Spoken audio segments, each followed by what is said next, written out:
Você acha que um brasileiro que é rico, que tem um dinheiro de offshore, que tem residência no Brasil, ele não tem que pagar por um rendimento de um fundo offshore pessoal? Por quê? Qual é o sentido de uma pessoa não pagar? Os fundos exclusivos, você acha normal? Ele lega as cotas do fundo para os descendentes e não paga imposto de renda nunca. Quer dizer, estou falando de coisas que, assim, chamam a atenção do mundo sobre o Brasil. Como é que um país com tanta desigualdade isenta de imposto de renda o 1% mais rico da população? O trabalhador hoje está isento, graças ao presidente Lula, até R$ 2.640. Você ganhou R$ 2.650, você já está pagando imposto de renda. E uma pessoa que ganha R$ 2.640 está isenta de imposto de renda? Mas o senhor acha que o senhor vai ter a mesma facilidade que o senhor teve para essa primeira fase da reforma? Será que o Arthur Lira vai apoiar assim com tanto entusiasmo? Vai abraçar? Vai falar que a reforma Olha, dele? eu ouço falar desde sempre, né, que isso tem que ser enfrentado. Mas o senhor sabe que é difícil, o senhor imagina que vai ser difícil. Eu entendo que o Congresso sabe o seguinte, agora, é que a questão, uma hora quando você está vivendo um ciclo de bonança, que ninguém olha para isso, tem para todo mundo. Agora não tem para todo mundo. Então, você tem que saber que a sua omissão diante disso vai significar uma pessoa mais com fome. É isso. Nós chegamos num ponto em que não tem para todo mundo. Nós temos que voltar a crescer. Para voltar a crescer, a gente precisa ter uma sociedade minimamente mais justa. Então, é isso que tem que ser feito. Agora, tem um Congresso Nacional lá, né? Ele é que vai dar a última palavra. Não consigo fazer isso por decreto. E nem quero.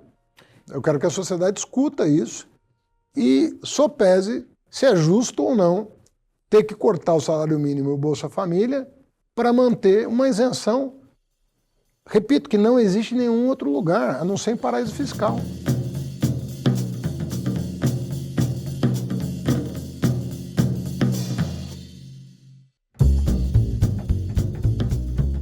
Saiu uma pesquisa recente que mostra que a aversão ao Lula despencou e tudo graças ao senhor. Então tem uma lua de mel que todo mundo está falando aí entre o senhor e o mercado. No entanto, e eu me lembro quando a gente fez uma entrevista em 2018, então não faz tanto tempo assim, que o senhor falou, olha, a classe dirigente brasileira sempre tentou mostrar um verniz e tal, não quis nunca mostrar o que ela realmente é. E eu perguntei para o senhor o que ela realmente é. O senhor falou, ela é Bolsonaro. O que mudou, o senhor que ficou mais mercado ou o mercado que ficou mais... Mônica, o Brasil é um país truculento. Nós precisamos compreender isso. A natureza da nossa sociedade é violenta. E o Bolsonaro, de certa forma, foi uma reação ao que estava acontecendo de bom na nossa sociedade, que era de abrir as portas para a grande maioria da sociedade que nunca sentou à mesa. Mas agora o senhor vinculou a classe dirigente a isso, né? A classe dominante. A classe dominante. Falei, olha, não, e há um problema, né, que a classe dominante no Brasil, os grandes proprietários dos meios de produção, da terra, das máquinas, das indústrias, eles nunca aceitaram muito bem a ideia de existir uma classe dirigente. O grande segredo do desenvolvimento no mundo foi fazer uma separação bastante nítida, né? Embora a interface público-privada seja sempre porosa em todo canto, o fato é que se constituiu uma classe dirigente que é caracterizada por tomar uma certa distância dos particularismos e das particularidades de setores e grupos específicos e tomar as decisões para o bem da nação. A classe dominante no Brasil sempre resistiu à formação de uma classe dirigente com essa característica, de ter uma distância maior de interesses particulares. Tanto é verdade que o Estado brasileiro foi entregue à classe dominante como indenização pelo fim da escravidão. É isso que aconteceu no Brasil. A abolição da escravidão veio em 88, em 89 o Estado é entregue pela classe dirigente imperial à classe dominante brasileira. Então, no Brasil sempre ocorre essa tensão entre uma classe dominante desde sempre muito forte e uma classe dirigente que tenta emergir, como nos países desenvolvidos, mas quando dá um passo, ela sofre uma ameaça de golpe, ela sofre restrições. Isso é uma previsão ou é um...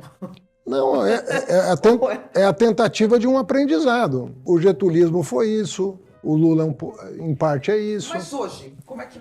Agora, nesse momento, como é que isso está se dando? Eu penso que o Porque Lula... agora está todo mundo elogiando. Então, quer dizer, o senhor foi até eles vieram até o senhor? Ou... Olha, eu não tô fazendo nada que eu não faria se a pressão fosse maior ou menor. Eu estou efetivamente tomando as decisões que eu anunciei para o presidente Lula no Egito, quando ele me convidou para ser ministro da Fazenda. Ele me perguntou, você quer ser ministro? Eu gostaria de te convidar para ser ministro da Fazenda. Você quer pensar? Eu falei, eu prefiro inverter a pergunta, presidente. Eu apresento para o senhor aquilo que eu penso que deve ser feito e o senhor decide se eu sou a pessoa indicada para fazer. Porque senão eu posso frustrar suas expectativas. Então, já no Egito, eu disse exatamente aquilo que eu imaginava que seria o caminho para chegar agora em julho, né, passados 6 meses, aonde nós chegamos. Mas essa reforma até agora não foi muito pró-mercado, ou seja, até para acalmar e conseguir apoios para o presidente Lula? Olha, vamos sopesar tudo, né?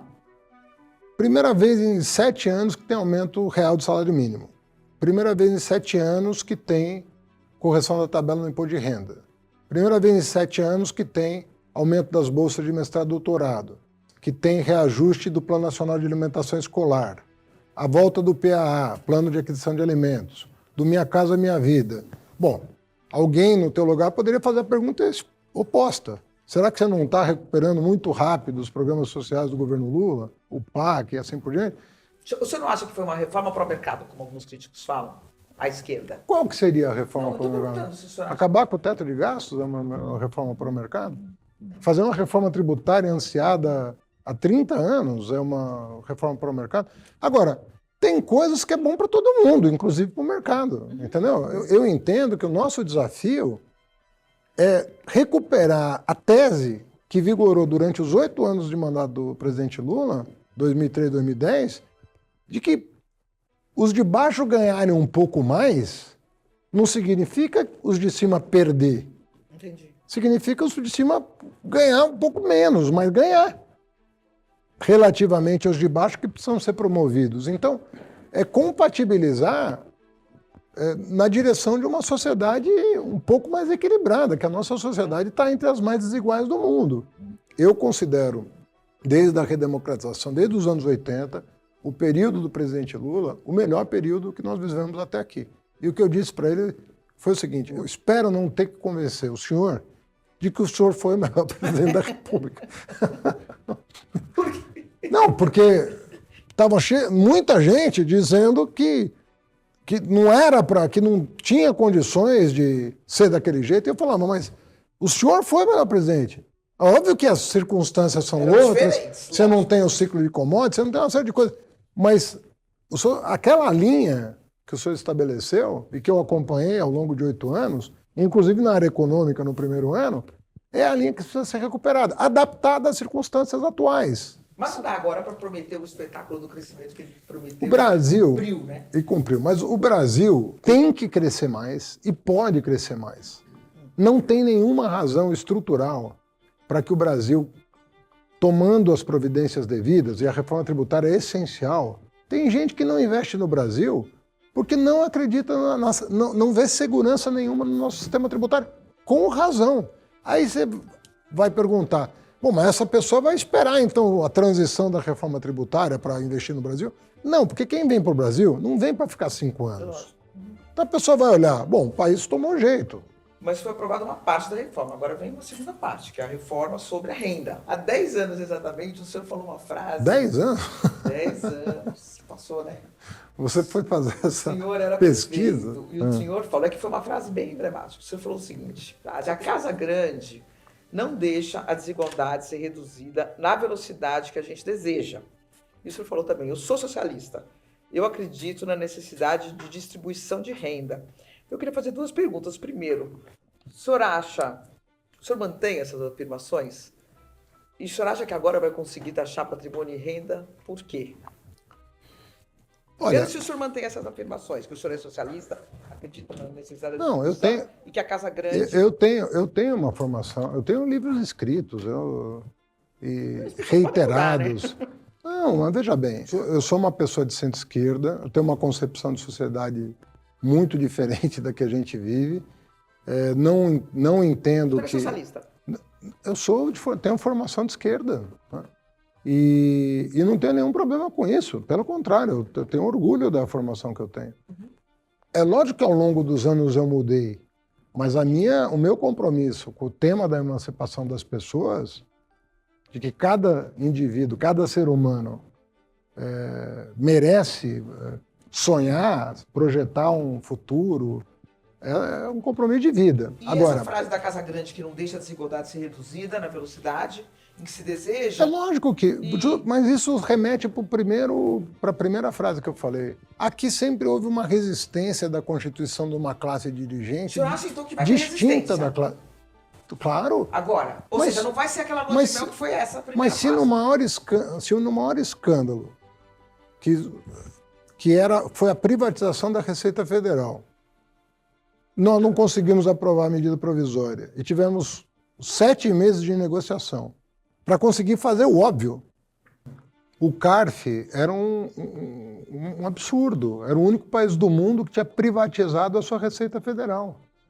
Foi alvo de manifestação da OCDE, matéria da Folha ampla, de uma página, sobre o escândalo que era o CARF, a ponto de nós suspendermos o diálogo com a OCDE, em virtude do fato de que a OCDE não aceitaria, dentre os seus membros, um país com a Receita Federal privatizada, com o apoio da elite econômica, que veio agora ao encontro do governo num acordo, inclusive patrocinado pela Ordem dos Advogados e pela Brasca. Uhum. Isso era um escândalo patrimonialista dos mais, assim, execráveis. Uhum. Né? Uma das heranças péssimas aí do governo anterior, que está sendo corrigida. Com isso consegue.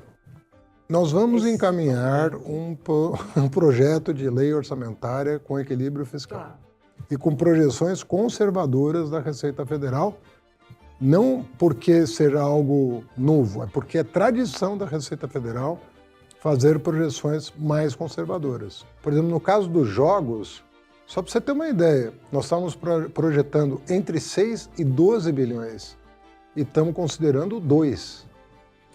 Mas o esforço que foi feito no sentido de republicanizar a Receita e de vencer os lobbies, né, tanto no Judiciário quanto no Legislativo, lobbies muito poderosos, né, que sofreram derrotas importantes. Agora, teve um preço fazer a transição. Sim. Você não faz uma transição dessa, você não desprivatiza a Receita sem algum tipo de acordo com esses grupos de interesse. Uhum. Mas eu penso que, até pela situação fiscal que nós estamos vivendo, ele vai ter ganhos, porque vai aumentar a receita no curto prazo e é absolutamente necessário que nós façamos isso para dar estabilidade para o país e voltar a crescer. O Banco Central está atrasado, mas ele um dia acorda. O Brasil cresceu, mas surpreendeu o crescimento, etc. Você lembra que a projeção da Focus era menos de 1% no começo do ano? Menos de 1%. 2% agora, né? Assim, com todo respeito às pesquisas né, do mercado, né? Mas o fato é que nós temos um corpo de funcionários que depende da política. São órgãos de Estado. Você não consegue manipular essas coisas. Por isso que eu tinha muita segurança no que eu dizia desde o começo do ano. Eu falava, a inflação vai ser menos do que 5,5%. O crescimento está mais para 2% do que para 1,5%. E para o ano que vem, o que a gente está projetando? Porque, por exemplo, a gente tem assim, o Brasil surpreendeu, cresceu, foi o agro. Cresceu. Sobretudo o agro. Consumo das famílias, não. Investimentos também. Então a gente vai entrar um 2024 que não vai ser muito tranquilo. Não vamos estar... Isso depende mais da autoridade monetária, do que é hoje independente, né, autônoma, do que do governo.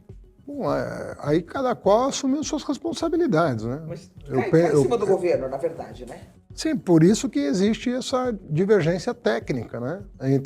Existe uma divergência técnica na área econômica, né? Do nosso ponto de vista e do ponto de vista de todo mundo que produz no Brasil, né?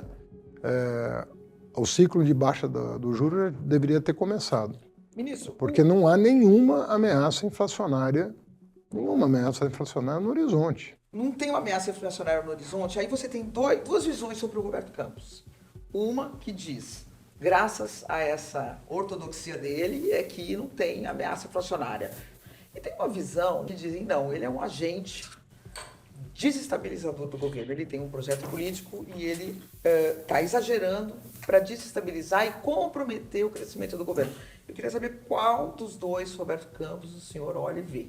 Eu penso que a gestão do Banco Central, no período recente, ela vai ser analisada sob dois aspectos, né? O primeiro, quando a taxa Selic foi fixada em 2%, em que muita gente celebrou, mas os que, na minha opinião, entendem mais de economia, se preocuparam com aquilo, porque ato contínuo o câmbio se descontrolou, o câmbio bateu R$5 por dólar, e você há de lembrar que o próprio Guedes falou que se isso acontecesse, alguma coisa de muito errada tinha acontecido, e depois fixar por um ano, praticamente um ano, a taxa nominal em 13,75, com a inflação caindo fortemente. Mas né? ele subiu, né? Até em período eleitoral o Banco Central foi subindo, né? A taxa. Era a eleição do Bolsonaro e o juro subiu. Mas esse argumento ele pode ser,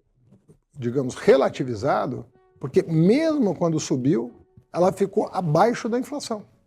E agora ela está sistematicamente acima da inflação e crescente a taxa real. Porque a inflação vem caindo e ela se mantém no mesmo patamar nominal, o que significa que a taxa de juro real no Brasil, de um ano para cá, praticamente triplicou. Do meu ponto de vista, eu sempre tenho tratado com o Banco Central tecnicamente. Qual a inquietação? Essa de ele ser um agente desestabilizador? Então, de ter um viés. Assim, será que se o governo Bolsonaro tivesse sido reeleito, o tratamento seria esse? É uma pergunta que boa parte da classe política faz hoje. Eu tenho que tratar com o corpo técnico do Banco Central, eu tenho que tratar com os diretores do Banco Central. Então, esse tipo de especulação subjetiva não me ajuda. O que me ajuda é sentar e falar, olha, a taxa de juro real no Brasil está em 10%. E não existe nenhuma economia do mundo que resista a 10% de taxa real de juro. Pode comprometer, inclusive, o ajuste fiscal. Né? Agora, eu me preocupo com o juro? Claro que eu me preocupo. Sabe, quando a curva de juro começa a cair, as empresas conseguem ir a mercado e eles vão contratar a taxas futuras. Eles não vão contratar pela taxa que está sendo praticada hoje. Só para você ter uma ideia, a mudança de nota da SP sobre o Brasil, que deve vir acompanhada de uma mudança da Moody's, já abriu o mercado brasileiro para investimento externo. As empresas já estão captando fora.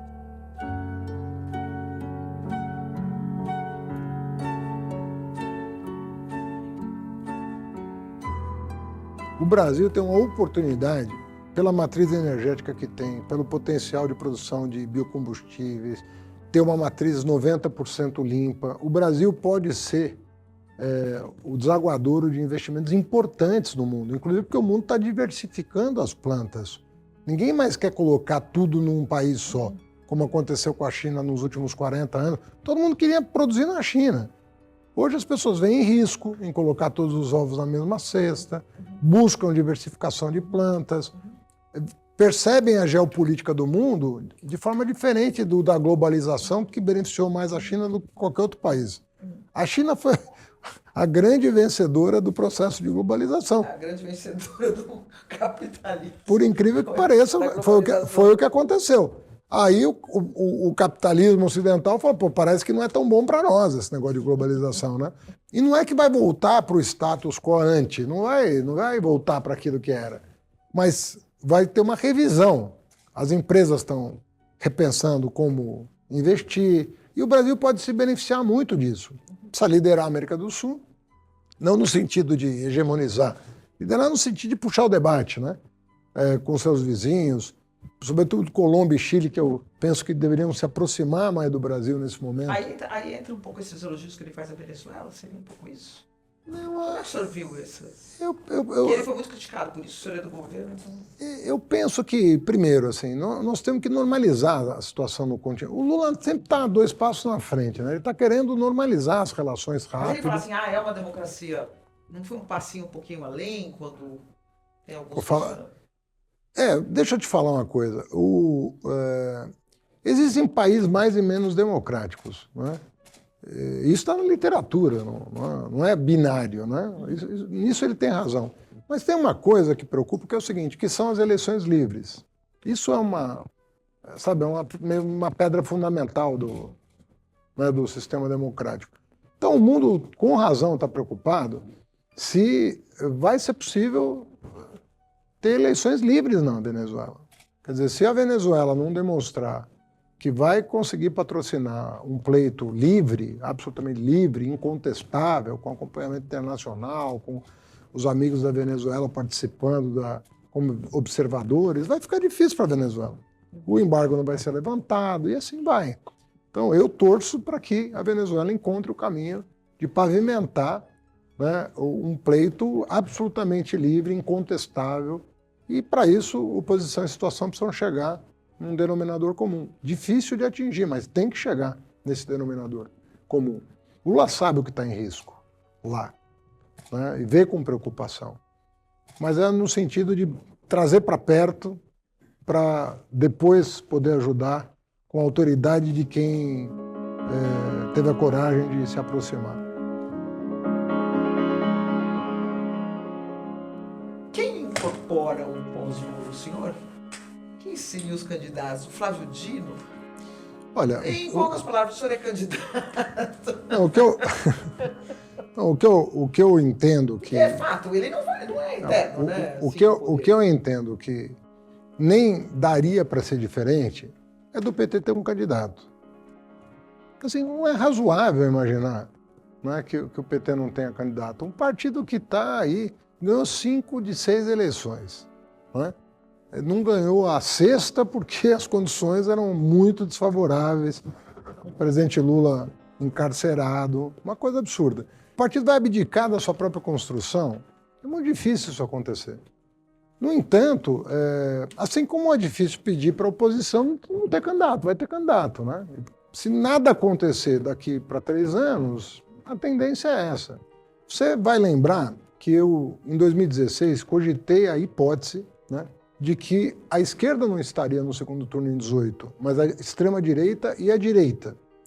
E você depois de muitos anos, você me perguntou o que deu errado na sua projeção? Por que a esquerda conseguiu ir para o segundo turno, apesar de tudo que aconteceu? Eu falei, porque eu não podia imaginar que a prisão do Lula fizesse com que a sua intenção de voto subisse. Qualquer político no mundo que é preso despenca a intenção de voto. E no caso do Lula, ele ganhou 11 pontos na pesquisa, depois de preso. Quando eu vi que aquilo aconteceu, eu falei, o candidato do Lula em 18 vai estar no segundo turno. Parece natural que seja o senhor de novo, não? Eu não vejo assim pelo seguinte, eu penso assim, que primeiro assim, eu estou num cargo desafiador, que tem muita coisa pela frente. Não é uma coisa simples, as equações que tem que fechar para tudo dar certo. Se eu me desconcentrar no meu trabalho, aí é que não dá mesmo. Agora, o que eu sei é o seguinte, se o projeto continuar caminhando bem, é natural que o Lula se apresente, ou que apresente alguém. Do PT, né? Mais provavelmente. Mas qual seria a alternativa? Entende? Flávio Dino? Mas daí, não sei, no PT, fora do PT, no PSB, e se o Alckmin quiser ser o candidato do PSB, você percebe? É uma equação difícil de fechar. Mas agora, tem muita gente qualificada para ser candidato a presidente da República. Como eu não faço política olhando para pessoas, eu olho para a política pensando em forças sociais concretas, né? Quando eu falei que a extrema-direita estaria no segundo turno em 18, eu estava falando de uma força social que eu vi nascer da minha janela de prefeito. Eu não estava falando de um personagem. na minha opinião, será um O brasileiro desafio. está mais conservador pelas suas condições econômicas até? Eu acredito que a extrema-direita conseguiu encontrar um canal de comunicação com as pessoas. E sabe usar e abusar desse canal de comunicação. E a esquerda não. Né? Quer dizer, a esquerda tem o Lula, mas sem o Lula. Não. Sem o Lula é difícil prever o que vai acontecer, porque depende de muita coisa. Né? Mas o fato é que o Lula e o PT constituem uma força social importante. E eu penso que o Lula não é a pessoa física do Lula, é também o fato de que o PT representa a ascensão de um operário retirante à presidência da República, a chegada dele à presidência da República. Voltando ao que eu dizia no passado, eu era dos que apostava, em toda entrevista fiz questão de dizer, que o Bolsonaro chegaria competitivo em 2022. E as pessoas me perguntavam, ele cai no primeiro ano, no segundo ano, no terceiro ano? Eu falava, não só não cai, como chega competitivo. Falei isso na Folha de São Paulo, no almoço que você estava. E chegou competitivo, quase ganhou a eleição. Né? Então, não acredito que essa força vai se dissipar com muita facilidade. Então, o desafio para esse campo agora é de criar as condições de que uma força democrática emerja do outro lado. O que a classe dominante tentará fazer é invernizar essa força que já existe. Né? Vai tentar passar um verniz nela e dizer, não, agora que o Bolsonaro está inelegível, o que restou do bolsonarismo é outra coisa. Né? Como alguns editoriais de jornais importantes registraram no último período. Mas a ideia é essa, né? Tentar passar um verniz e dizer, não, Bolsonaro é inelegível, agora o bolsonarismo pode se constituir numa força respeitável. E, na minha humilde opinião, é a fábula do escorpião. Uma vez extremista, você não domestica com muita facilidade assim, não.